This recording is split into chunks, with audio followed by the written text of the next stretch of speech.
जय श्री कृष्ण भक्तों।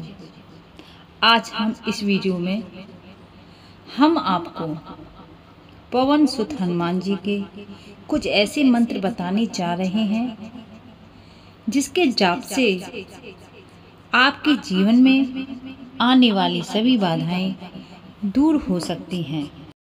प्रिय भक्तों, अगर आप हमारी वीडियो में नए हैं तो हमारे चैनल ज्ञान सागर को सब्सक्राइब करें और वीडियो दोस्तों के साथ भी शेयर करें। तो आइए, वह कौन सा मंत्र है जिसके शरण मात्र से ही आपकी सभी बाधाएं दूर हो सकती हैं। राम भक्त हनुमान को संकट मोचन के नाम से भी जाना जाता है। ऐसी मान्यता है कि इनकी पूजा अर्चना करने से, मंगलवार का व्रत रखने से सारी परेशानियां दूर हो सकती हैं। ये अपने भक्तों के सारे कष्ट हल लेते हैं। यही कारण है कि मंगल और शनिवार के दिन हनुमान मंदिर में भक्तों की लंबी कतारें बजरंग बली के दर्शन के लिए लगती हैं। प्रिय श्रोतागणों, हनुमान जी जल्द ही प्रसन्न होने वाले देवताओं में से एक हैं और इसके लिए कुछ चमत्कारी मंत्र हैं। इन मंत्रों की सही विधि जानकर आप इनका जाप करें, जिससे हनुमान जी प्रसन्न होकर आप पर कृपा बरसाएंगे। यह मंत्र इतना पावरफुल है, यह मंत्र इतना शक्तिशाली है। इस मंत्र के जाप करने से भगवान के प्रकट होने की मान्यता है, लेकिन इसके लिए कुछ नियम हैं। मंत्र काम नहीं करता तो उसके पीछे दो कारण हो सकते हैं, जिन्हें आप भी जान लीजिए। पहला यह कि भक्त को अपनी आत्मा के हनुमान जी के साथ संबंध का बोध होना चाहिए, जबकि दूसरी कारण यह है कि जिस जगह पर यह मंत्र जाप किया जाए उस जगह के 980 मीटर के दायरे में कोई भी ऐसा मनुष्य उपस्थित ना हो जो पहली शर्त को पूरी न करता हो। अर्थात या तो 980 मीटर के दायरे में कोई नहीं होना चाहिए, अथवा जो भी उपस्थित हो उसे अपनी आत्मा के हनुमान जी के संबंध का बोध होना चाहिए। यह मंत्र स्वयं हनुमान जी ने विदुर पर्वत के जंगलों में रहने वाले कुछ आदिवासियों को दिया था। विदुर श्रीलंका का सबसे ऊंचा पर्वत है। जब प्रभु श्री राम ने अपना मानव जीवन पूरा करके समाधि में ले ली थी, तब हनुमान जी पुनः अयोध्या छोड़कर जंगलों में रहने लगे थे। उस समय वे लंका के जंगलों में भी भ्रमण हेतु गए थे, जहां उस समय विभीषण का राज्य था। लंका के जंगलों में उन्हें प्रभु श्री राम के स्मरण में बहुत दिन गुजारे। उस समय विदुर पर्वत में रहने वाले कुछ आदिवासियों ने उनकी खूब सेवा की। जब वे विदुर से लौटने लगे तब उन्होंने यह मंत्र उन जंगलवासियों को देते हुए कहा, मैं आपकी सेवा स्मरण से अति प्रसन्न हूँ। जब भी आप लोगों को मेरे दर्शन करने की अभिलाषा है तो इस मंत्र का जाप करने में प्रकाश की गति से आपके सामने आकर प्रकट हो जाऊंगा। जंगलवासियों के मुखियों ने कहा, हे प्रभु, इस मंत्र को गुप्त रखेंगे, लेकिन फिर भी अगर किसी को यह मंत्र पता चल गया और वह इस मंत्र का दुरुपयोग करने लगा तो क्या होगा? तब हनुमान जी ने उत्तर दिया कि आप उसकी चिंता न करें। अगर कोई ऐसा व्यक्ति इस मंत्र का जाप करेगा जिसको अपनी आत्मा के मेरे साथ संबंध का बोध न हो, यह मंत्र काम नहीं करेगा। तो प्रिय भक्तों, यह मंत्र पूरी श्रद्धा और पूरी ईमानदारी के साथ करें। अगर आपके पास समय नहीं है तो आप इस मंत्र को मोबाइल में चलाकर भी सुन सकते हैं, लेकिन मंत्र पूरी ईमानदारी के साथ होना चाहिए। यह मंत्र आपकी हर समस्या का समाधान है। अगर आप कर्ज से पीड़ित हैं या आप रोग से पीड़ित हैं, आप आर्थिक स्थिति से बहुत ज़्यादा खराब हैं, धन के अभाव में आप हर दिन बहुत मुश्किलों से गुजार रहे हैं, तो यह मंत्र आपकी हर समस्या का समाधान कर देगा। लेकिन प्रिय भक्तों, यह मंत्र पूरी श्रद्धा पूर्वक होना चाहिए। तो आइए शुरू करते हैं और इस मंत्र को हम इस वीडियो में 108 बार। ओम नमो हनुमते रुद्रावताराय सर्वशत्रु संहारणाय सर्वरोग हराय सर्ववशीकरणाय रामदूताय स्वाहा। ओम नमो हनुमते रुद्रावताराय सर्वशत्रु संहारणाय सर्वरोग हराय सर्ववशीकरणाय रामदूताय स्वाहा। ओम नमो हनुमते रुद्रावताराय सर्वशत्रु संहारणाय सर्वरोग हराय सर्ववशीकरणाय रामदूताय स्वाहा। ओम नमो हनुमते रुद्रावताराय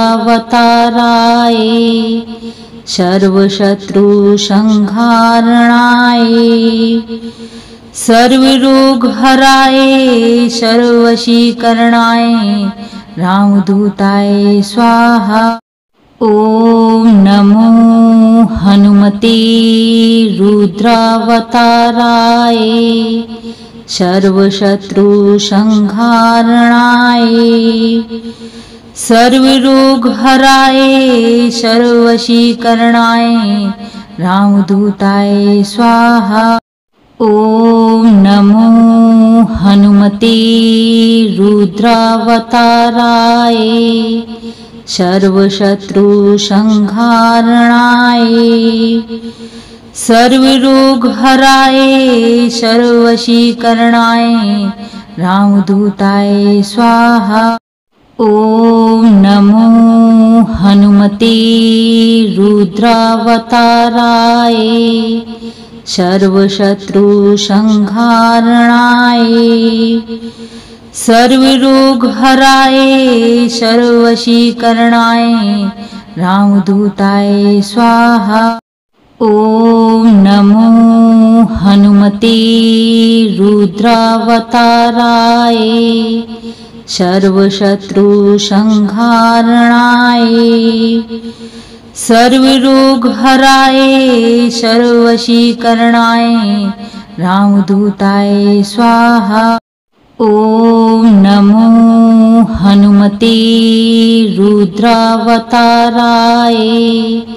सर्वशत्रु संहारणाय सर्वरोग हराय सर्ववशीकरणाय रामदूताय स्वाहा। ओम नमो हनुमते रुद्रावताराय सर्वशत्रु संहारणाय सर्वरोग हराय सर्ववशीकरणाय रामदूताय स्वाहा। ओम नमो हनुमते रुद्रावताराय सर्वशत्रु संहारणाय सर्वरोग हराय सर्ववशीकरणाय रामदूताय स्वाहा। ओम नमो हनुमते रुद्रावताराय सर्वशत्रु संहारणाय सर्वरोग हराय सर्ववशीकरणाय रामदूताय स्वाहा। ओम नमो हनुमते रुद्रावताराय सर्वशत्रु संहारणाय सर्वरोग हराय सर्ववशीकरणाय रामदूताय स्वाहा। ओम नमो हनुमते रुद्रावताराय सर्वशत्रुसंहारणाय सर्वरोगहराय सर्ववशीकरणाय रामदूताय स्वाहा। ओम नमो हनुमते रुद्रावताराय सर्वशत्रुसंहारणाय सर्वरोगहराय सर्ववशीकरणाय रामदूताय स्वाहा। ओम नमो हनुमते रुद्रावताराय सर्वशत्रुसंहारणाय सर्वरोगहराय सर्ववशीकरणाय रामदूताय स्वाहा। ओम नमो हनुमते रुद्रावताराय सर्वशत्रुसंहारणाय सर्वरोगहराय सर्ववशीकरणाय रामदूताय स्वाहा। ओम नमो हनुमते रुद्रावताराय सर्वशत्रुसंहारणाय सर्वरोगहराय सर्ववशीकरणाय रामदूताय स्वाहा। ओम नमो हनुमते रुद्रावताराय सर्वशत्रुसंहारणाय सर्वरोगहराय सर्ववशीकरणाय रामदूताय स्वाहा। ओम नमो हनुमते रुद्रावताराय सर्वशत्रुसंहारणाय सर्वरोगहराय सर्ववशीकरणाय रामदूताय स्वाहा। ओम नमो हनुमते रुद्रावताराय सर्वशत्रुसंहारणाय सर्वरोगहराय सर्ववशीकरणाय रामदूताय स्वाहा। ओम नमो हनुमते रुद्रावताराय सर्वशत्रुसंहारणाय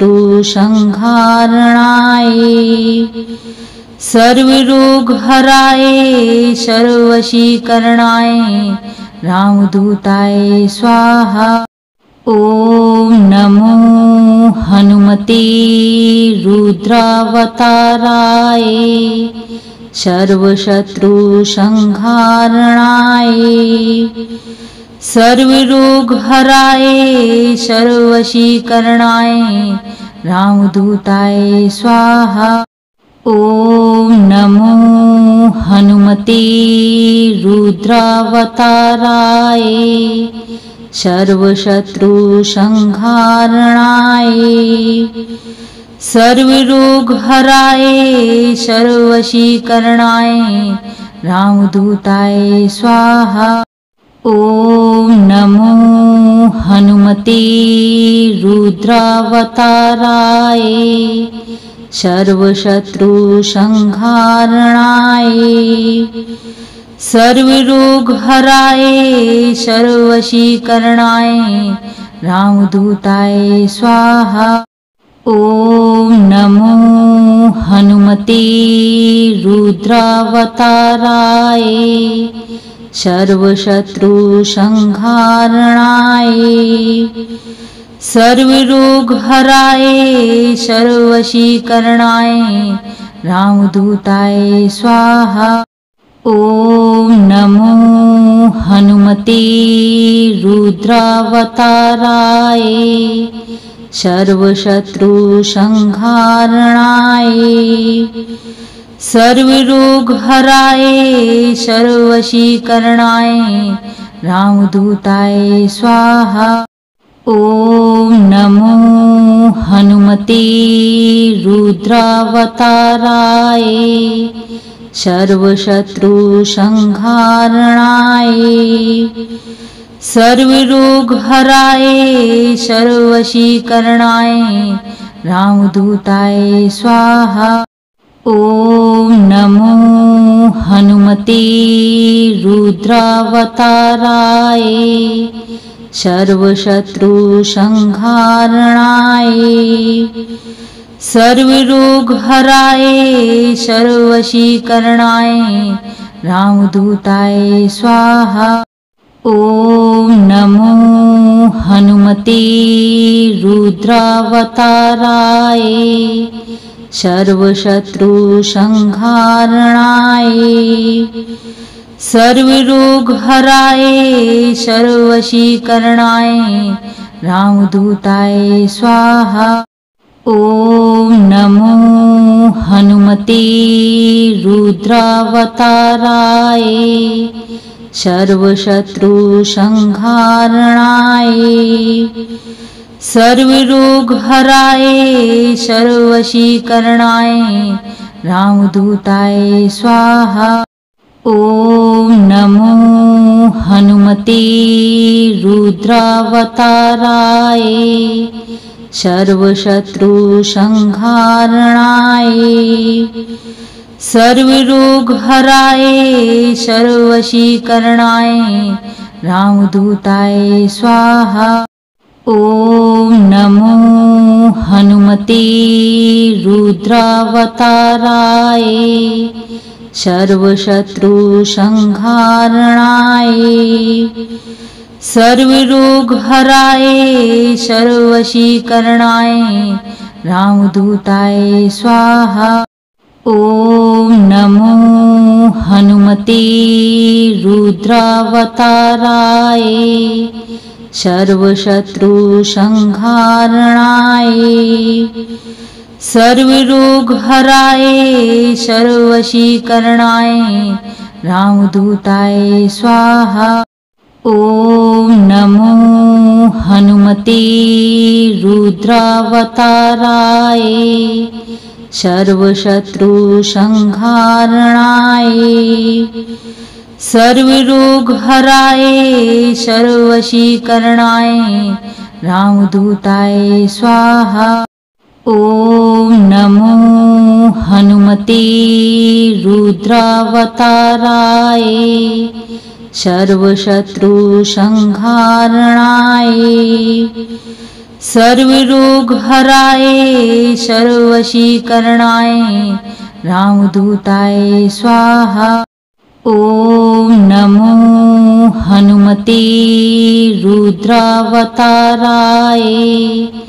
सर्वशत्रु संहारणाय सर्वरोग हराए सर्ववशीकरणाय रामदूताय स्वाहा।